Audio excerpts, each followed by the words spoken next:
Hey guys, what's good? It's December 13th, 2025. It is Shane's World News Views podcast. This is my second episode of the week, mainly going to be touching on this week's news mixed with a little bit of last week's news that I missed. I did the same thing with my previous episode where I was touching on the last 2 weeks. To start off, you have an executive director in Oklahoma City of Black Lives Matter that's being charged with mortgage fraud, and that it's not a surprise, and wiring money, and she's been indicted. I'm not going to name her. Not worth naming people like this to give them extra fame. So hopefully she serves a long time. Just another idiot committing stupid crimes, trying to screw people out of money, and it doesn't end in this country, especially, which is sad. Also, another thing I forgot to bring up was the DC pipe bomber finally got caught. Amazing. After the imposter Biden administration, they couldn't do anything to catch this guy. This happened January the 5th, 2021. These pipe bombs were planted outside of the Republican and Democrat National Committee facilities headquarters in DC. This is before the first January 6th event took place, and the orchestrated January 6th event, where they're blaming it on President Trump for all the bullshit that happened, which, again, was orchestrated. And this guy, plants pipe bombs, and he's finally just caught. Another guy that I won't name to give him extra fame, but hopefully, again, another person that, gets a lot of jail time because it's deserved. And of course, they're trying to link him to Trump and say, like, oh yeah, he was a Trump supporter and he thought the election was stolen. And well, it was, and President Trump's going to show you that very soon. But no, I don't believe that at all. That he was, well, I don't buy into any of this shit. It's just like they released more Epstein pictures yesterday that come out that they say are supposedly from Epstein's home, and you could see some of these photos are just like, they look totally AI, and even the ones that are like real, it's not Trump with underage girls. It's like Trump with like women that were like in beauty pageants and shit like that. So again, President Trump has never said that he didn't have some kind of a friendship with Epstein, but when he found out exactly what he was about, he cut off all ties with him and banned him from all of his properties and basically fed him to the FBI, stating what he does, being into these underage girls and recruiting them and sending them to his island for whatever. So it's a complete joke what goes on in this fucking country. It's totally pathetic. On to the next. Another thing I forgot to bring up was another congressional win for the Republican Party. It was when Matt Van Epps in Tennessee beat that bitch Afton Ben. Afton Ben, another radical leftist that's trying to say, like, we don't need police. I'm going to ban ICE from Tennessee if I'm, one of these idiots, that's trying to step in the way of decency in this country. So she got beat, and that's it. And if the Democrats keep, being funded by whoever, Soros or whoever, to do this radical crazy shit in this country, they keep selling out this country. If you keep doing that kind of shit, you're going to lose. I mean, we need sane, good people in these positions. Again, people that do not accept illegal money, people that are not turning their back on this country. It's totally pathetic. So good for Matt Van Epps in, keeping a congressional Republican seat for the Republicans going into the midterms, which, I totally expect the Republicans to win. And Mike Lindell, the pillow guy, whatever you want to call him, the great Mike Lindell, he is the pillow guy, big Trump guy. And he will be running for governor in Minnesota. So hopefully takes down that piece of shit, tampon Waltz. That guy's a loser. So, yeah, good for Mike. Hopefully Mike Lindell wins. I think he has a really good shot. He's a really good guy. Really good guy. Let's see. We got corrupted congressmen, disgraced congressmen like Sri Thander from Michigan, that are basically calling for impeachments of Kristi Noem and, President Trump, and, just like Al Green, who failed another impeachment. He He tried to set up another impeachment on Trump, and that failed. That didn't even pass. The votes didn't even pass to get Trump impeached. But they've already impeached Trump twice. And again, if the Democrats regain the House, they'll try to impeach him again for nothing, and it won't go anywhere. They'll never have the votes to take Trump out of the White House. It's the most comical thing. It's just more to gain publicity for their side of the aisle, and to, they think it's going to help gain voters. Like if they keep saying like, oh yeah, let's impeach Trump for nothing, and let's impeach Kristi Noem and Pete Hegseth and all these people that are trying to do right for this country. Let's impeach these people. These people are batshit crazy. And we actually had Democrats that were on the Republican side of not impeaching Trump. And these files of impeachment that Al Green just failed again at, I think, the 7th time that he's failed at trying to impeach President Trump. Guy is a total loser, and I think he's out of Texas, congressman, and I think he's losing his congressional seat due to the redistricting that's coming up. So he'll be out. He's a piece of shit. And also, what I reported in the last episode was that Indiana, it looked like the Senate there was going to approve redistricting, which would have gained additional seats for the Republican Party. Now the Senate backed out and said they're not going to approve redistricting, and it supposedly is going to, just keep a couple of seats for the Democrats in Indiana. So a bad move by the Senate in Indiana, and it's obviously going to piss off President Trump, and it's going to blackball your careers, the people that did that didn't, vote to redistrict. And, so anyway, let me see what else I want to touch on here. So we had, some funding into this country, like Ford, the car dealership. They're funding like $5 billion into the United States. It's going to go into compete with other with foreign car agencies in the future. It's going to help lower the prices of cars in this country, like Ford cars. It's going to help create a ton of jobs in this country. So good for Ford in doing that. And then also Michael and Susan Dell, who are the owners of Dell, which is Dell Computers. They donated $5 billion, I believe, also into the future, investing into the future of kids in this country. I believe 10 and under. So that money is going to be spread out to like, I think it was 25 million kids, and it's going to be spread out, all this money, and it's going to be to help their future in terms of education and getting jobs and stuff like that.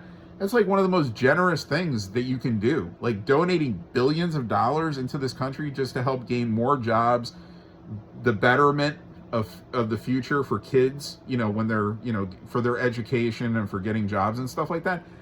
That's so awesome. I mean, that's so awesome. So good for Ford, good for Michael and Susan Dell and doing these great deeds and donating billions of dollars. It's tremendous. It's tremendous.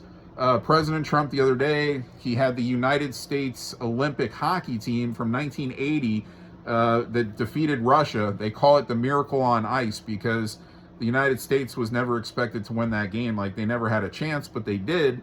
So he had the remaining members that are there in the White House to honor them the other day. So another great thing. President Trump goes out of his way to honor people that have done good things in this country. Also, I'm trying to think, he signed another executive order related to AI, just the benefits of enhancing AI in this country in the future. There's already been, I think, at least one of those types of executive orders that have been signed already towards AI, enhancement in the future in the United States. What else do I want to talk about here? Well, there was an oil tanker that was captured off of Venezuela. So we've seized that. We're going to seize that oil. So again, another loss for Venezuela. You just lost a shitload of oil. You're going to lose more narco terrorists if you keep trying to send them into this country. They're going to get blown to smithereens. And, it's just Venezuela. You can't win this battle. You're not going to win this battle. Maduro, you're not going to win this battle. It's just not going to happen. So good for the United States in capturing that oil tanker. And, we got to go through some processes, I guess, to be able to use that oil, and we will, the thorough processes, but we own that oil now. So that's free oil. So good for the United States in doing that. The Trump gold card is, still coming into effect, which is that's your way to citizenship in this country, especially, if you're going to come from somewhere else and, buy in, get a Trump gold card, $1 million, $5 million. They have all kinds of different options. It's for the, the heavy hitters, but I mean, hey, the Trump gold card is coming. What else do I want to talk about here? It's a lot of the same stuff, man. I mean, I really touched up on this last episode. Really, this week mainly, it's been just, ongoing talks about, all this narco-terrorist shit, like these people that are trying to bring the drugs into our country that we're trying to put a stop to, trying to obviously keep improving the economy, like lowering, food prices, which is coming. Don't worry. The gas prices are already lowered. The food prices will be lowered soon also. President Trump told you from the start. He wasn't lying. He said you may not see it the first several months. He said eventually, though, you're going to see it, and it's going to happen pretty fast, and it's going to get there. And he was talking about that this week. Like, you're going to start seeing food prices drop just like the gas prices have dropped. So that's kind of where we're at. And again, we got these corrupted politicians on both sides of the aisle again that are, accepting all kinds of illegal money and doing, money laundering and, corrupted wiring transactions and all this shit. And really, these people, again, I keep saying this, need to be held accountable. Because without accountability, it's just going to keep continuing. It's just like a big group of people that are holding hands and going against what the United States Constitution, the United States Constitution states. This is illegal doing. This is criminal doing. Like, if I was doing this, if you were doing this, we would be locked up. So these people need to be locked up the same way. It's just like, oh yeah, let's just get into politics so we can break the law. Like, and again, most politicians are doing things right, but there's too many that are not doing things right, that are doing things against the law. And these are the people, they need to be locked up. They need to be held accountable. Plain and simple. I'm trying to think if there's anything else I want to touch on here for this week. I don't know. Like I said, man, if I talk about, different killings, I mean, there's killings like every day. If you really look it up, if you look into it, you're going to find there's a killing everywhere, every day. Somebody gets shot for no reason, stabbed for no reason. It's nonsense. And it's nothing that I really need to touch on anymore. Like, I was reading these things off of, on this podcast per week. But the ones that were of most significance, if it was like somebody going in and shooting up a church and, killing 30 people or something, like some crazy shit like that. And those are the ones I guess I still will bring up. But like, there's just so many unnecessary killings daily. A guy goes on a subway and he stabs a woman and she dies. Or I'm not going to talk about all these, So again, every week, every day, if you research it enough, you're going to find this kind of shit.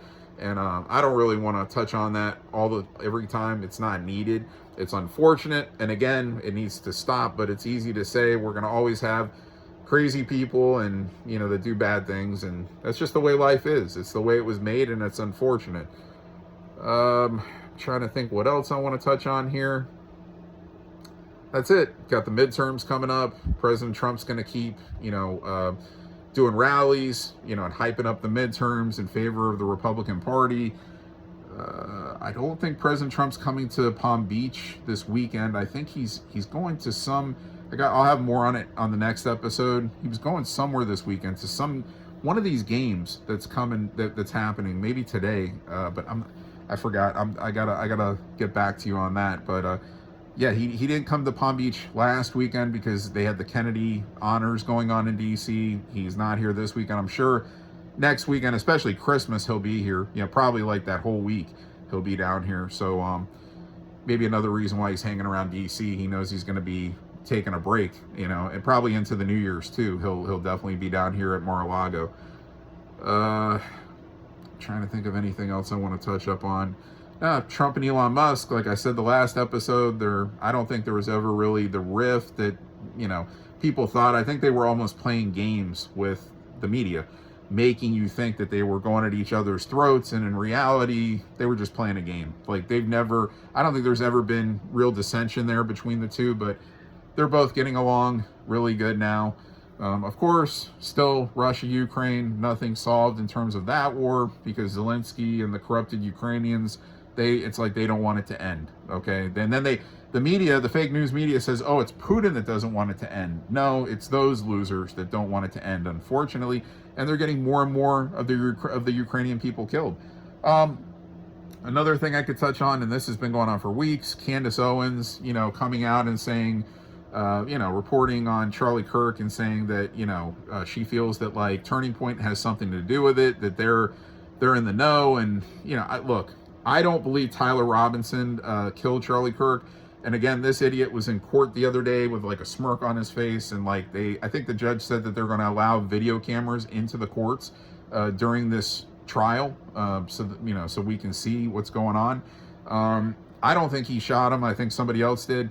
I don't know. There's all kinds of rumors. Was Israel involved in it? Was France involved in it? Well, there's all kinds of shit. So, look, hopefully, like I said, me personally, I don't think Tyler Robinson was the shooter. Not to say, obviously, he wasn't there. He was planted there, whatever. I don't know. I don't think he actually got the shot off and killed Charlie Kirk. I think it was a closer range shot that killed Charlie Kirk. Hopefully they investigate it. We'll see what happens. You're getting into some crazy shit, like people that think like his wife was in the know. And look, I can't, we could all, do this shit with anything in life. We could come up with our own theories, and I've done it myself, but a lot of the times I do it, I'm correct. I'm proven correct at the end. The people that they call conspiracy theorists or whatever. So, we'll see what happens. But, she's under a lot of shit from the Republican Party. Oh, she's giving the Republican Party a bad name and all this stuff. And, of course, she used to be very close to President Trump. Now he's kind of, Trump hasn't really, badmouthed her, not that I've seen, but just the party in general is kind of, pushing her away because they feel like, just like Tucker, anybody that's, that's spoken out against Israel in a bad manner, they're kind of being pushed to the side. And again, look, I back what's going on with, the United States and Israel. But, I still say America first, then you worry about doing things for other countries. Make sure our country is in order first with money and, everything. And, then you can kind of maybe spread it out to other places that need it and stuff like that. Marjorie Taylor Greene and Trump, again, they're going at each other's throats, insulting each other and all this stuff. So we'll see where that goes. And, I think that's all I got for this episode. If there's anything I missed, I'll touch on it in the next one. But yeah, I'm pretty sure that's it. So anyway, that's it. So yeah, not like I said, I'm not going to really touch on any sports until it's time for championships, playoff games. Then I'll talk about it more. But I don't want to make this like, a show where I'm saying I'm going to talk sports and then I'm just kind of really talking like the teams I support and then a very little bit about other sports. I just kind of want to include it all together in the most meaningful games, playoffs, championships. So, yeah, I'm going to lay off sports unless anything dramatic happens, like a dramatic story or that needs to be reported. But anyway, that's it for this episode. I'll see you next week. We'll be back with one episode next week, and I'll see you then. All right, see you.